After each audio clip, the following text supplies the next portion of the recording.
Hey there everybody and welcome back. For those of you that are interested in making a navigation bar that will allow users to move to the left or the right, similar to a scrolling functionality, stay tuned. I'm covering the basics of how to do that in today's video. Now before we get started, don't forget to like and subscribe and check out the channel for new content. Alright, so jumping straight in, we have Appgyver pulled up. If you're not familiar with the platform, I'll put a video link in the description, which is a general overview video of how to use it. But in that video, there's a ton of different tutorials, just like the tutorials you can find over at codelessfix.com. So let's jump straight in. You have a couple of different ways to do this, but what we're going to do is we're going to use the row option or component. So you have a couple of different things that you can do if you want to. For example, if you want to start out by customizing the page layout a little bit more, then you could manage the padding and you could set it to 0 pixels, for example. If you want that padding to be minimized up here, entirely up to you. Now, the next thing that we're going to do is figure out how many of these that we actually need. So I'm going to have a total of 4 cells, though you can adjust this based on your needs. Just make sure you're testing on different device types. Now what we're going to do is we are going to use a button. However, you can use the image component too if you want, which I'm sure most people will do. That way they can have more of a custom look. But for this video, again, we're just adding in these buttons here. And then if you have any trouble, let's see, so we have the 4 cells. We'll probably just leave it at the 4 for now. So again, you can do images. Really, any of these components will technically work here, but obviously you're going to want to use one that makes sense. So what we'll do is this first button, we're going to give it the kind of like a symbol that looks like it's going to the left, and then this one here will be going to the right. Now, we are going to have option 1 here, and then we will make this option 2. Now, this is a pretty basic layout. So you don't need to have any additional cells right now because obviously we have 1 and 2 both visible, and these buttons aren't going to select. They're just going to be basically saying, okay, change the answer options. So this is the basic navigation bar.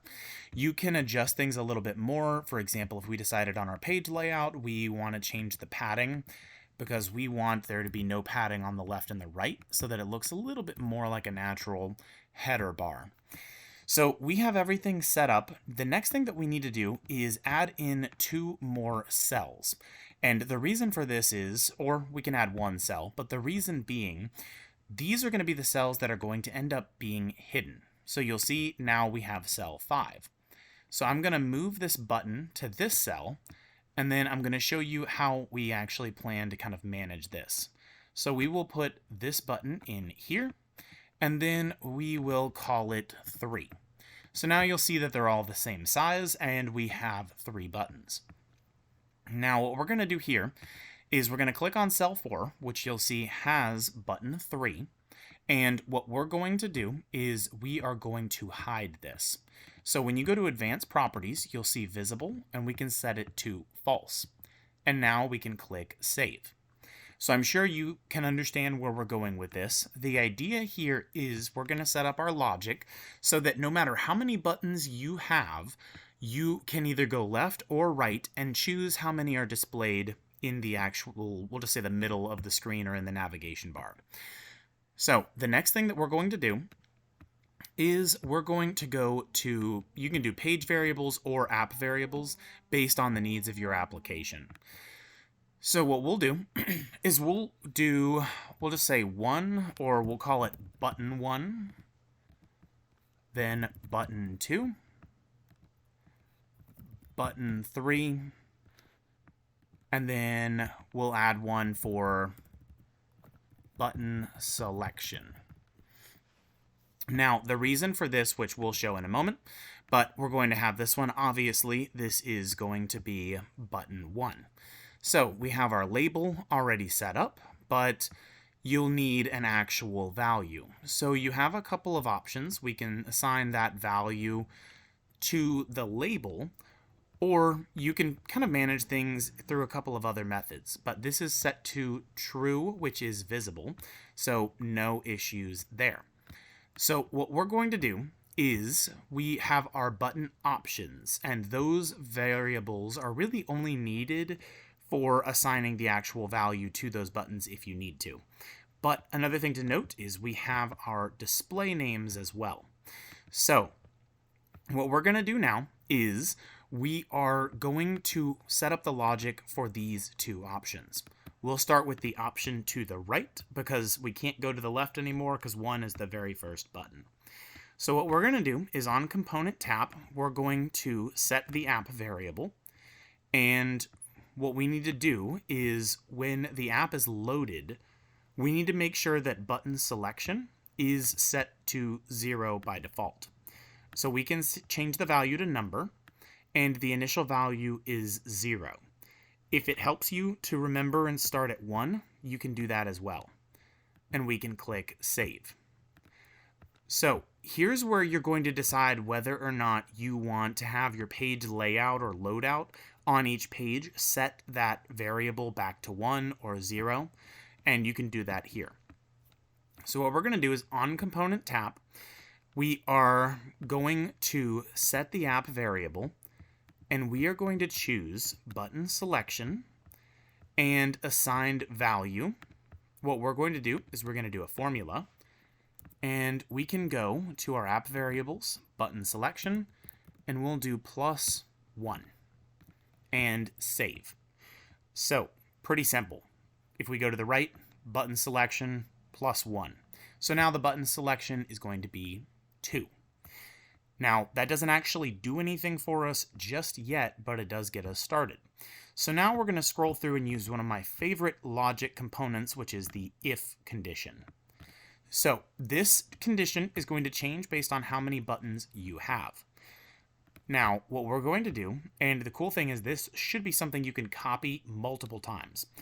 So what we're going to do is we have true, false, and instead we're going to click on formula. And then we're going to go to the app variables and double click button selection. And we're going to say space equals space. And if it's 1, and then click save. So this creates a condition where we're saying if the button selection is 1, which means nothing's been selected yet. We're at our home screen. And then what we're going to do is we're going to look for our show function, which is not installed by default. So you can type in show. And once it loads, you'll have a hide and a show. So we're going to use the show. But while we're installing, we're going to go ahead and find the hide option as well. What these functions are essentially going to do is toggle the visibility of a given component. So what we've done now is we have our button selection and our if condition. So if it's equal to 1, what we're going to do is show and show. So we have component 1. So we're going to show, and then we need to find which of these cells we need to show. So we need to show cells 1 and 2. You may be thinking, well, they're already shown. Yes, but when you're navigating back and forth, you need to bear in mind that they are not always going to be visible. So we'll click here once more, and when we go to show, we will select cell 2 and cell 3. We do not need to consider the last and first cells because those are simply part of the function itself. They are always going to be visible. So we're going to show cell 2, which we actually just did. So show cell 3. So if the selection is 1, then we are just going to show these 2 cells. Now we need to think, what if the button selection is 2? What are we going to do then? That's what we're going to set up now. So we can highlight all 3 of these and hit Control-C and Control-V, and we now have them replicated.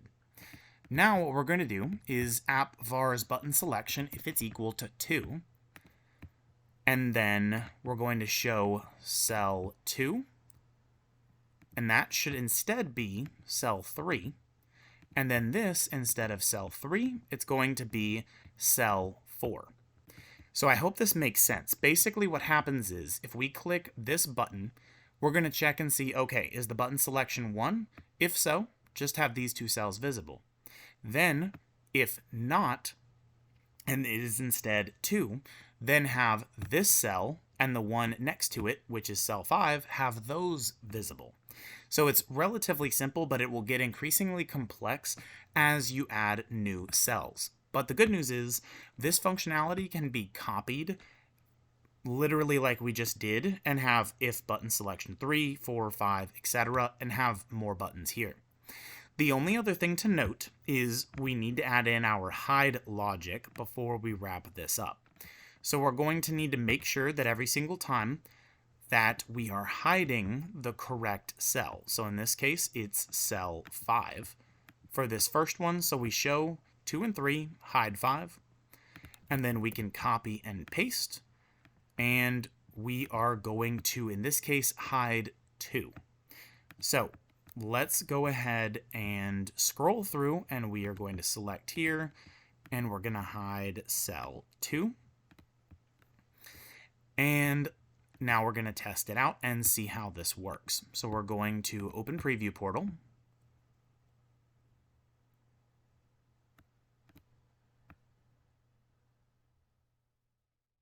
And then sometimes you may need to refresh, but we're just going to open up our sample app here. So we see that we have our navigation bar. When we click next, you'll see now we have 2, 3. And it's not doing anything anymore because that app variable is continuing to increase. Now, this button doesn't do anything, and that's because we haven't set it up yet. So let's go ahead and get that set up. So first things first, we are going to click here, and you'll see we have no logic. So if you're like me and you're feeling like you just want to keep it simple, then what we can do is highlight all of these, hit Control-C, click over here, and hit Control-V. So what we're doing here is we are setting the button selection, but we are instead subtracting 1. And the beauty of this is because we copied, the logic stays the exact same. So you're literally just going to leave it just like that. So you'll see if we click here, we now have 2, 3. And if we click here, now we have 1, 2, 3.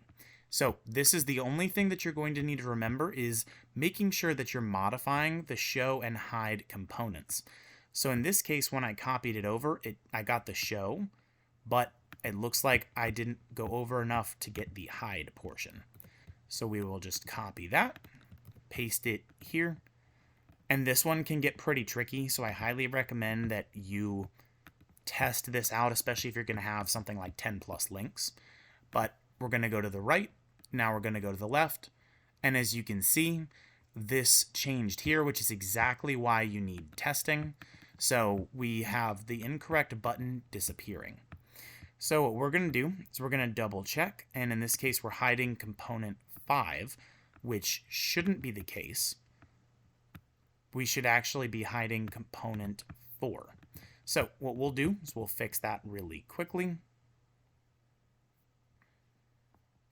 And you'll see that that's actually, let's see, so cell 5 would be the one that actually contains this button. So yes, that is incorrect. So we're going to scroll through and grab cell 4.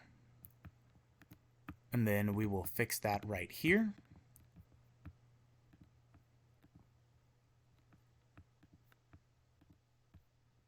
Click save, and hopefully this is the final test. So we'll go to the left and or to the right, you'll see we have 2, 3. We go to the left, we have 1, 2. Now the only other thing to think about here is if we click right once and right again, when we click left once, we're going to have to click left again. The reason is we are incrementing by 1. So if we click this 5 times, we're going to have to click this 5 times before it even starts to register. And the reason being we're adding 1. So the page variable or the app variable is now 2. Now it's 3, 4, 5, 6, 7, which means we have to increment it down each time. So you may want to develop some logic to adjust and change that. Now, at this point, what you can do is you can go ahead and click on your buttons, and then on the component tab, if you want, you can use the button options that we've already set, or you can set it up however you prefer. Again, you can customize this as much as you would like, but I want to know your thoughts in the comment box below. Do you think this is helpful? Is there anything else you would like to see? Let me know, and I'll see you all in the next video.